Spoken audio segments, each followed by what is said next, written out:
La deuxième période intermédiaire, caractérisée par une période d'instabilité dans l'histoire de l'Égypte antique, se situe entre le Moyen Empire et le Nouvel Empire entre environ -1780 et -1550. Cette période est connue comme étant celle de la domination Hyksos sur une partie importante du pays. Cette deuxième période intermédiaire commence conventionnellement à l'avènement de la XIIIe dynastie, même si le pays est toujours uni à cette époque, ce qui fait dire à certains que cette période ne commence qu'à l'avènement de la XIVe dynastie à Xoï dans le delta, mettant fin ainsi à l'unité du pays, les rois de la XIIIe dynastie continuant alors de régner sur le reste du pays.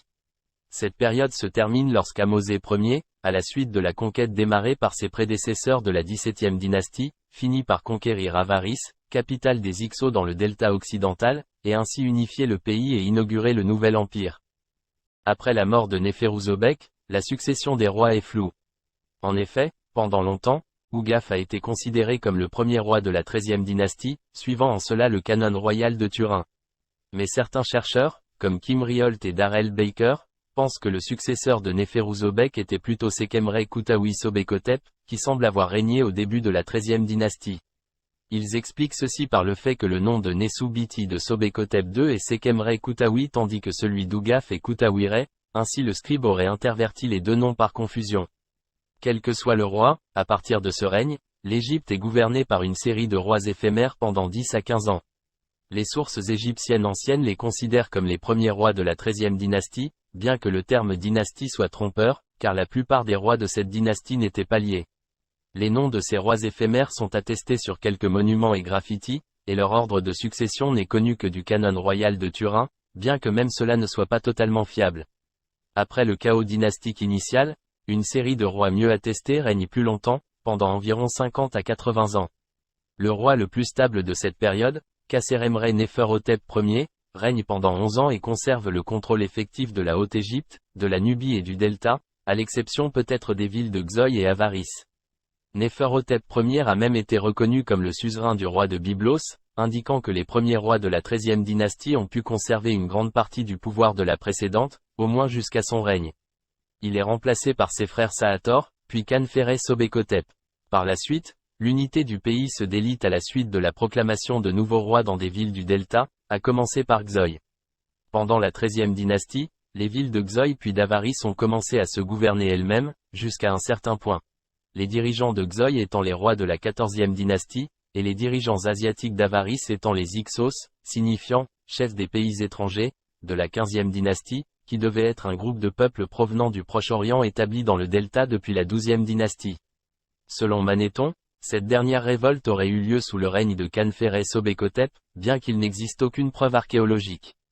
Khanfere Sobekotep est suivi par le court règne de Khaotpre Sobekotep, qui est suivi par Weibre Ibiaou, qui aurait régné 10 ans, puis par Mernefere Raï Ier, qui aurait régné 23 ans. Si ces règnes sont plus longs que ceux de leurs prédécesseurs, aucun de ces deux rois ne laissa autant d'attestations que Kasseremre Neferhotep Ier ou Khanfere Sobekotep.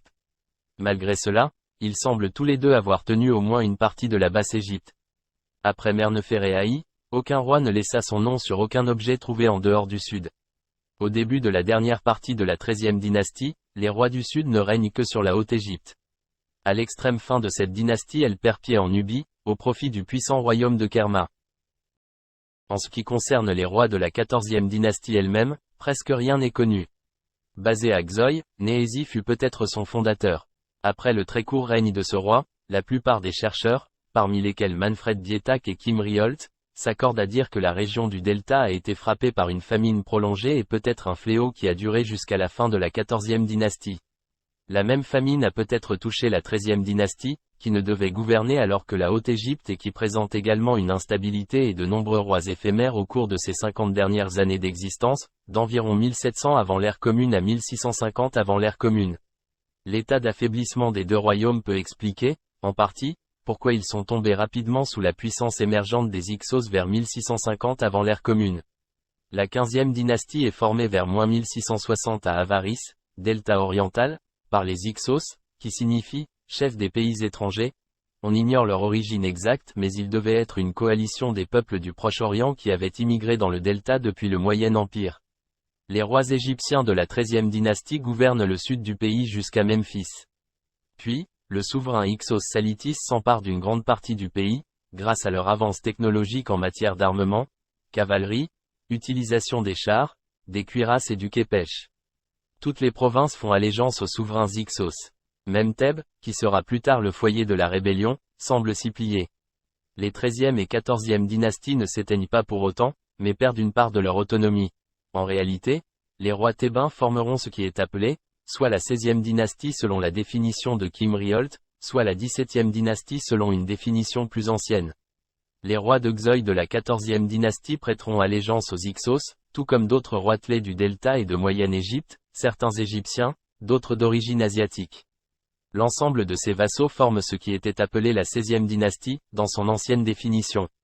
À cette même époque, Nedjé fonde un royaume nubien entre Éléphantine et la deuxième cataracte du Nil, dont la capitale est Bouën. Les souverains Hyksos au contact de la civilisation égyptienne, beaucoup plus avancée que la leur, adoptent le protocole et les titres de la cour royale. Dans le gouvernement de l'Égypte, ils conservent l'organisation administrative existante. Pour ce faire, ils utilisent un personnel de fonctionnaires égyptiens. Ces derniers, momentanément soumis aux étrangers, gardent quand même intact leur orgueil national et leur profond attachement à leur dieu. Riolt, 1997, suivi par Bourriot, 2003, en reconstruisant le canon royal de Turin, a interprété une liste de rois basés à Thèbes comme constituant la 16e dynastie de Manéthon, bien que ce soit l'une des conclusions de Riolt, les plus discutables et de grande portée. Pour cette raison, d'autres chercheurs ne suivent pas Riolt et ne voient que des preuves insuffisantes pour l'interprétation d'une 16e dynastie comme étant thébaine mais continuent de la voir comme étant celle des vassaux des Hyksos. La guerre permanente contre la 15e dynastie a dominé l'éphémère 16e dynastie. Les armées de la 15e dynastie, gagnant ville après ville de leurs ennemis du sud, ont continuellement empiété sur le territoire de la 16e dynastie, menaçant et conquérant finalement Thèbes elle-même. Dans son étude de la deuxième période intermédiaire, l'égyptologue Kim Riolt a suggéré que Djedot près d'Edoum a essayé d'obtenir une trêve dans les dernières années de la dynastie, mais un de ses prédécesseurs, Swadjan-Renebiri-Raou, a peut-être eu plus de succès et semble avoir connu une période de paix sous son règne. La famine, qui avait frappé la Haute-Égypte à la fin de la 13e dynastie et à la 14e dynastie, a également frappé la 16e dynastie, plus manifestement pendant et après le règne de Sekemre Sanktaoui Neferhotep. S'il s'agissait très probablement de souverains basés à Thèbes même, certains ont pu être des souverains locaux d'autres villes importantes de Haute-Égypte, notamment Abydos, El-Kab et Edfou. Sous le règne de Swadjan-Renebiri-Raou, le royaume contrôlé par la 16e dynastie s'étendait au moins jusqu'à Outseken, 7e nome de Haute-Égypte, au nord et à Edfou au sud, 2e nome de Haute-Égypte. En parallèle des rois thébains, une dynastie locale située à Abydos aurait régné. L'existence de cette dynastie a d'abord été proposée par Detlef Frank puis élaborée par l'égyptologue Kim Riolt en 1997. L'existence de cette dynastie semble confirmée en janvier 2014, lorsque la tombe d'un pharaon jusqu'alors inconnu, Senebkhet, est découverte à Abydos. La dynastie comprend, selon les connaissances actuelles, 4 souverains, Upuautemsaf, Pantieni, Senahaïb et Senebkhet. La nécropole royale de cette dynastie a été mise au jour dans la partie sud d'Abydos, sur un espace appelé « Montagne d'Anubis », colline en forme de pyramide, dans les temps anciens, la classe dirigeante de la dynastie d'Abydos ayant installé leur lieu de sépulture sur une zone adjacente au tombeau des souverains du Moyen Empire. La situation restera figée jusqu'au règne de Senartan-Rei-Iam, de la 17e dynastie, et de son concurrent Hyksos, Apophis Ier. C'est en effet au cours de leur règne qu'une longue guerre de libération sera engagée par les Thébains.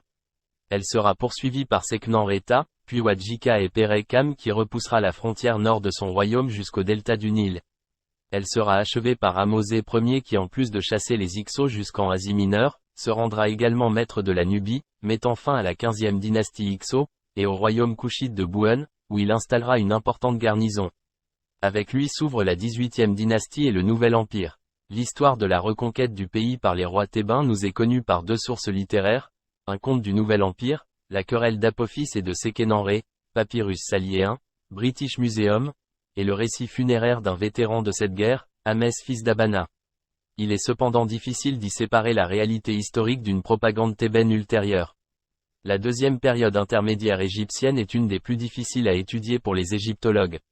Ainsi Manéthon donne de cette période une présentation qui tiendrait davantage de la reprise d'une propagande thébaine destinée à légitimer sa prise de pouvoir sur l'ensemble de l'Égypte que d'un rendu factuel de la réalité de l'époque. Il y avait certainement des Levantins habitant dans le delta du Nil à cette époque, sans pour autant pouvoir affirmer que les dirigeants étaient issus de cette population. En effet, par la suite, les souverains de l'époque Ramesside, originaires du delta oriental, ne considéreront pas les dynasties prétendument Hyksos comme illégitimes. En fait, il semble que par son contenu, la description que Manéthon offre de cette période se rapproche des textes de l'époque saïte évoquant les guerres contre les Assyriens. La propagande thébaine relatant la deuxième période intermédiaire aurait donc pu résonner avec l'actualité des invasions perses que connaissait l'Égypte à ce moment de son histoire. De là une propagande initialement cantonnée aux annales royales de Haute-Égypte aurait été reprise par les chroniqueurs antiques, puis par l'égyptologie plus récente.